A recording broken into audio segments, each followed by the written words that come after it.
नमस्कार दोस्तों, मैं सौरभ आपका स्वागत करता हूं आपके अपने चैनल जीएस वाला में। दोस्तों आज हम पढ़ेंगे ज्योग्राफी के अंतर्गत दोस्तों जो टॉपिक हम पढ़ने जा रहे हैं ये टीजीटी पीजीटी के परिप्रेक्ष्य से बहुत ही इंपॉर्टेंट है। दोस्तों हम पढ़ेंगे लवणता।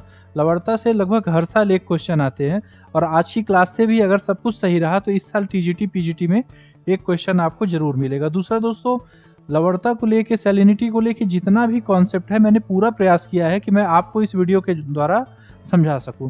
दोस्तों आइए हम पढ़ना शुरू करते हैं लवणता को। दोस्तों सबसे पहले सैलिनिटी यानी लवणता होती क्या है इसे हम जानते हैं। तो दोस्तों आइए देखते हैं। महासागरीय जल राशियां भूपटल पर प्राप्त होने वाले विविध ठोस पदार्थों को घोलकर अपने में समाहित कर लेती है। इस प्रकार से सागर में घुले हुए कुल ठोस पदार्थों की मात्रा को लवणता कहते हैं। दोस्तों कहने का मतलब ये है जो महासागरीय जल राशियां होती हैं या सागरीय जल राशियां होती हैं ये बहुत से ठोस पदार्थों को डीकम्पोज करके अपने आप में समाहित कर लेती है। यानी जैसे हम पानी में चीनी घोलते हैं उसी प्रकार ये बहुत से ठोस पदार्थों को अपने आप में घोल लेती हैं और ये अपना टेस्ट भी बदल देती हैं, अपनी प्रॉपर्टी बदल देती हैं। दोस्तों इसमें अब हम ये देखते हैं क्या घुला होता है। तो दोस्तों सबसे पहले बढ़ते से घटते हुए क्रम में सबसे ज़्यादा मात्रा में होता है दोस्तों सोडियम क्लोराइड। देखिए दोस्तों सोडियम क्लोराइड नमक, इसके बाद दोस्तों मैग्नीशियम क्लोराइड, फिर इससे कम होता है दोस्तों मैग्नीशियम सल्फेट और उससे भी कम होता है कैल्शियम सल्फेट। इसके अलावा कुछ अन्य रसायन भी होते हैं, लेकिन दोस्तों ये चार रसायनों के नाम आप याद कर लीजिएगा कि सबसे ज़्यादा सोडियम क्लोराइड, उसके बाद दोस्तों क्या होता है मैग्नीशियम क्लोराइड, फिर मैग्नीशियम सल्फेट और फिर सबसे कम होता है दोस्तों कैल्शियम सल्फेट। ठीक है दोस्तों, लवणता यानी सैलिनिटी को नापने की जो इकाई होती है वो ग्राम प्रति हजार होती है। दोस्तों ग्राम प्रति हजार को हम इससे डिनोट करते हैं। ध्यान देने की बात है दोस्तों, ये सिंबल जो है देखने में तो परसेंटेज के जैसा लग रहा है बट ये परसेंटेज नहीं है, इसको बहुत ध्यान से समझिएगा और ये सही है। बाद में आप ऐसा मत सोचिए कि गलत छप गया है या गलत प्रिंट हो गया है। दोस्तों पीसीएस के क्वेश्चन में यही यूनिट उठा के दे दिया था कि इसमें से लवणता को मापने की इकाई क्या है, ज़्यादातर बच्चों का गलत हो गया था। ठीक है दोस्तों, अब हम फिर से एक बार देख लेते हैं। लवणता को ग्राम प्रति हजार से व्यक्त किया जाता है जिसका सिंबल ये है। ठीक है, आइए दोस्तों आगे हम जानते हैं कि हमें सैलिनिटी के अंतर्गत कुल कितने टॉपिक्स को कवर करना है। दोस्तों सबसे पहले हमें ये जानना है सैलिनिटी के कारण क्या हैं। इसके बाद दोस्तों हमें ये देखना है सैलिनिटी को प्रभावित करने वाले कारक कौन कौन से हैं। ऐसा क्या है कि कहीं पे सैलिनिटी यानी लवणता ज़्यादा होती है और कहीं पे लवणता कम होती है, तो इसके लिए भी हम सबसे ज़्यादा मतलब फोकस करेंगे प्रभावित करने वाले कारकों पे। दोस्तों तीसरा है लवणता का वितरण। क्या पूरे महासागरों में, सभी महासागरों में एक समान होती है लवणता? नहीं, अलग अलग होती है। तो यही हमें देखना है कि कहाँ ज़्यादा होगी कहाँ कम होगी। उसके बाद दोस्तों कुछ अन्य महत्वपूर्ण तथ्य हैं। तो दोस्तों सबसे पहले हम शुरू करते हैं लवणता के कारण से। तो दोस्तों सबसे पहला कारण है भूगर्भिक कारण। दोस्तों हम जब दूध उबालते हैं तो दूध उबालते समय होता क्या है, जो हल्के तत्व होते हैं वो बाद में दूध जब गर्म रहता है उसके बाद ठंडा होता है तो वो हल्के तत्व मलाई बन के दूध के ऊपर जम जाते हैं। इसी प्रकार दोस्तों हम सब जानते हैं कि हमारी पृथ्वी शुरुआत में आग का एक गोला थी। जब ये गोला ठंडी होने लगी, शीतलीकरण की प्रक्रिया के दौरान जितने हल्के तत्व थे सब कहाँ आए, मलाई के रूप में हमारी पृथ्वी का रूप धारण कर लिए, जिसे हम आज स्थल मंडल कहते हैं। तो दोस्तों इसमें जो तत्व थे, ठोस तत्व थे, वो लवणता के आरंभिक तत्वों के कारक बने। मतलब जो तत्व हमारे सतह पे आके इकट्ठा हो गए, फिर लाखों करोड़ों वर्षों तक लगातार वर्षा हुई, बारिश के द्वारा दोस्तों यही तत्व जो है हमारे सागर में पहुंच गए और ये आरंभिक लवणता को जन्म देने वाले होते हैं। मतलब दोस्तों हमारी आरंभिक लवणता जो थी वो सिर्फ जो हमारे प्रारंभिक तत्व पृथ्वी की सतह पे मौजूद थे, बारिश के द्वारा जब ये तत्व सागर में पहुंचे तो यही हमारे आरंभिक लवणता या शुरुआती लवणता के कारण बनते हैं। ठीक है दोस्तों, दूसरा है दोस्तों ज्वालामुखी उद्गार। आप सभी जानते हैं महासागरों के अंदर और हमारे महाद्वीपों के ऊपर कई ज्वालामुखी हमें दिखाई देते हैं। कई ज्वालामुखी सागरों के अंदर फटते हैं तो वो हमें दिखते नहीं, लेकिन सबके मैग्मा कहाँ पहुंच रहे हैं, महासागर में। ठीक है, जो भी मतलब ये नहीं दोस्तों जो महाद्वीप में फट रहे हैं वो महासागर तक सभी ज्वालामुखी नहीं पहुंच रहे, लेकिन जो पहुंच रहे हैं यानी वे सभी ज्वालामुखी जो चाहे महासागरों के अंदर हो या बाहर हो, जिनका मैग्मा महासागरों तक पहुंचता है, वो लवणता का दूसरा कारण होता है। दोस्तों तीसरा और सबसे मतलब ऐसा कारण जिस पे ध्यान नहीं जाता, ब्रह्मांडीय धूल कण। दोस्तों जैसा हम कई बार देखते हैं कि हम ट्रैफिक में गाड़ी चला के आते हैं और घर पे पहुंचते हैं, हम अपनी स्किन पे ऐसे करते हैं तो देखते हैं थोड़ा सा कुछ धूल के पार्टिकल हमारे चेहरे पे चिपके हुए होते हैं। दोस्तों ये धूल थोड़े बहुत नहीं, 10 लाख टन धूल के कण प्रतिवर्ष महासागरों में निक्षेपित होते हैं। ठीक है दोस्तों, ये हमारे लवणता को, सैलिनिटी को बढ़ाने वाले तीसरे महत्वपूर्ण कारण होते हैं। ठीक है दोस्तों, लवणता के 3 कारण हम सबसे महत्वपूर्ण जिस पे हमने चर्चा की है ये है। इसके अलावा कुछ और कारक हैं लेकिन वो इतने इंपॉर्टेंट नहीं है। तो दोस्तों पहला कारक फिर से एक बार देख लीजिए, भूगार्भिक कारण। ठीक है, इसकी वजह से क्या हुआ, जो पृथ्वी की सतह पे लवणता मौजूद थी बारिश के साथ वो सागरों तक पहुंची और आरंभिक लवणता कारण बनी। दूसरी दोस्तों ज्वालामुखी उद्गार। ज्वालामुखी उद्गार से जो मैग्मा निस्सरित होते हैं वो महासागरों में पहुंच के लवणता को बढ़ाने का कारण बनते। तीसरा दोस्तों ब्रह्मांडीय धूलकण। अब आइए दोस्तों हम दूसरा टॉपिक पढ़ते हैं कि महासागरीय लवणता को प्रभावित करने वाले कारक कौन कौन से हैं। तो दोस्तों सबसे पहला कारक वाष्पीकरण। दोस्तों जब वाष्पीकरण की प्रक्रिया घटित होती है तो जो स्वच्छ जल होता है ये भाप बन के ऊपर चला जाता है और उस स्थान पे जो बाकी का लवणीय जल रहता है वो बच जाता है। ऐसे कंडीशन में दोस्तों जो स्वच्छ जल होता है उसकी सापेक्षिक मात्रा घट जाती है और लवणता क्या होता है, बढ़ जाता है। ठीक है दोस्तों, तो याद रखिएगा वाष्पीकरण जितना ज्यादा होगा लवणता उतनी ही ज्यादा होगी। ठीक है दोस्तों, दूसरा टॉपिक हो गया दोस्तों वर्षा।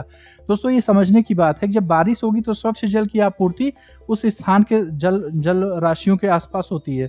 तो ऐसी दशा में क्या हो रहा है दोस्तों, जो लवणीय जल है उसका सापेक्षिक अनुपात जो है वो कम हो जाता है और स्वच्छ जल की मात्रा बढ़ जाती है। फिर से समझिए दोस्तों, वाष्पीकरण के समय में लवणता घट जाती है लेकिन जब वर्षा होती है तो लवणता सॉरी दोस्तों, वाष्पीकरण के समय लवणता बढ़ जाती है और जब वर्षा होती है तो लवणता घट जाती है। ठीक है दोस्तों, तीसरा दोस्तों वायुमंडलीय दाब। दोस्तों जैसे वायुमंडलीय दाब जब जहां अधिक होता है वहां वाटर के पानी के जो पार्टिकल्स होते हैं वो ज्यादा नजदीक हो जाते हैं। ऐसे दोस्तों अंतरा आणविक संघट्ट बल अधिक हो जाता है जिसकी वजह से फ्रिक्शन ज्यादा हो जाता है और वाष्पीकरण की प्रक्रिया तेज हो जाती है। ऐसी कंडीशन में मैंने पहले ही बताया जब वाष्पीकरण ज्यादा होगा तो सैलिनिटी यानी लवणता बढ़ेगी। तो दाब बढ़ने पे वाष्पीकरण की प्रक्रिया बढ़ेगी और उससे क्या होगा, लवणता हमारी बढ़ेगी। ठीक है दोस्तों, तीसरा पवनों का प्रभाव। दोस्तों हमने कई बार देखा होगा कि जब भी जल राशियां होती हैं इनके ऊपर जब हवा चलती तो घर्षण आरोपित करते हैं। जैसे ये पानी की सतह है और ये हवा ही इस पे चलते हुए ऐसे फ्रिक्शन आरोपित करती है, मतलब घर्षण आरोपित करती है। तो दोस्तों इससे क्या होता है कि घर्षण की वजह से, फ्रिक्शन की वजह से हीट जनरेट होते हैं और हीट से क्या होता है दोस्तों, वाष्पीकरण की दर बढ़ जाती है जिससे दोस्तों क्या होता है, लवणता हमारा बढ़ जाता है। ठीक है दोस्तों, इसके बाद दोस्तों हिम। अब यहाँ दोस्तों समझना है कि जब हिम निर्माण की प्रक्रिया होगी तो स्वच्छ जल जो होता है वो हिम के रूप में जम गया, यानी स्वच्छ जल की कमी हुई। जब स्वच्छ जल की कमी हुई तो लवणता बढ़ जाएगी। अब दोस्तों फिर से अगर हिम पिघल रहा है, बर्फ पिघल रहा है तो स्वच्छ जल की आपूर्ति होगी। ऐसी दशा में क्या होगा, लवणता कम हो जाएगी। तो इसको बात को समझना है दोस्तों कि बर्फ अगर जम रहा है, बर्फ बन रहा है तो लवणता बढ़ेगी और बर्फ अगर पिघल रहा है तो स्वच्छ जल की आपूर्ति होने की वजह से लवणता कम हो जाएगी। दोस्तों नदियों के बारे में भी एक चीज समझिएगा कि जब शुरुआती दौर में, जैसा भूगर्भिक कारण में मैंने बताया कि बारिश हुई, बारिश से पृथ्वी की सतह पे जितने लवणीय तत्व व्याप्त थे उन्हें बारिश यानी वर्षा के जल ने नदियों के माध्यम से कहां पे डाल दिया, सागरीय क्षेत्र में। ठीक है दोस्तों, यानी